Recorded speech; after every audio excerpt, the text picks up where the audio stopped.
Hello and welcome to all of you. Bihar के लिए एक बहुत बड़ी खुशखबरी है। बिहार में रेडियोमीटर लगने जा रहा है और इस रेडियोमीटर के लगने से कुछ ऐसी चीज़ें हैं जो कि हमको समय से पहले पता चल जाएंगी, जिसके लिए अब हमें सैटेलाइट के डेटा की ज़रूरत नहीं है। ऐसी कौन सी चीज़ें हैं वो हम ज़रा डिटेल में डिस्कस करेंगे, तो ध्यान दीजिएगा। समय से पहले मिलेगी सभी जानकारियाँ रेडियोमीटर की वजह से, ठीक है। देखिए, मौसम विज्ञान केंद्र जो है वो बिहार में रेडियोमीटर लगाने जा रहा है।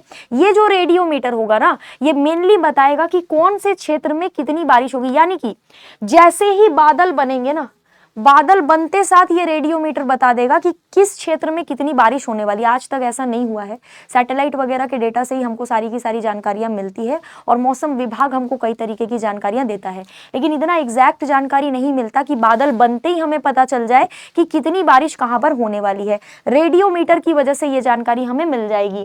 कैसी बारिश होगी ये भी पता चलेगा, साथ ही कितनी देर तक बारिश होनी है ये भी पता चलेगा। इवन बारिश की जो बूंदें होती है ना, बारिश की बूंदों का आकार भी पता चलेगा कि बारिश की बूंदों का आकार क्या रहने वाला है, छोटा, बड़ा या बहुत बड़ा। इस तरीके की चीजें भी पता चलेंगी।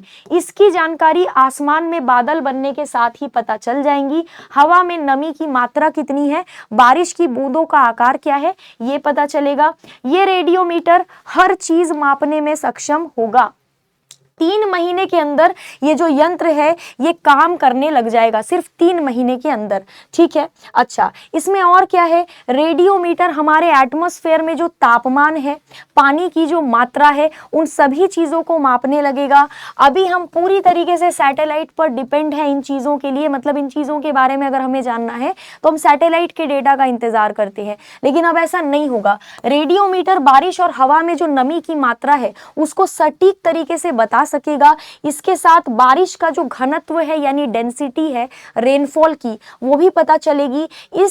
किस इलाके में भारी बारिश होनी है, किस इलाके में कम बारिश होनी है, ये भी पता चलेगा। यानी कहाँ हल्की वर्षा और कहाँ सिर्फ बादल उमड़ कर घूम कर भाग जाएंगे, ये भी पता चल जाएगा, ठीक है।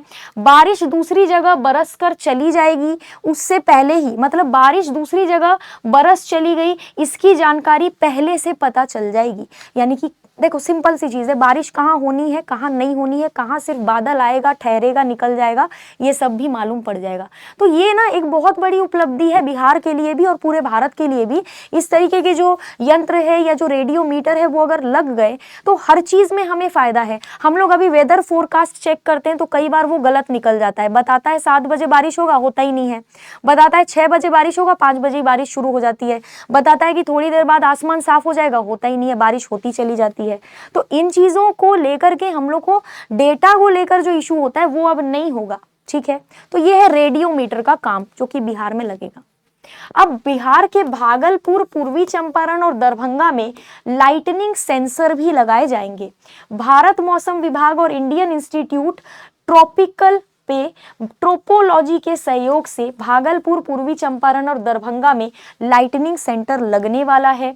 एक सेंसर का रेडिएशन 500 किलोमीटर तक होगा, मतलब इससे पूरा का पूरा लगभग बिहार जो है वहां पर ठनका कम गिरेगा, इसकी जानकारी मिल जाएगी।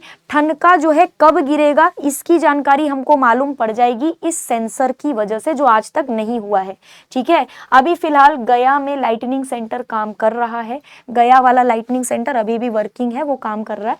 अब भागलपुर, पूर्वी चंपारण और दरभंगा में जो है ये बनाया जाएगा। तो मतलब रेडियोमीटर तो हमने समझ लिया क्या है, बारिश को लेकर के बताने लगेगा, बूंदे वगैरह कितनी, क्या साइज होगी, कैसा होगा, ये सब।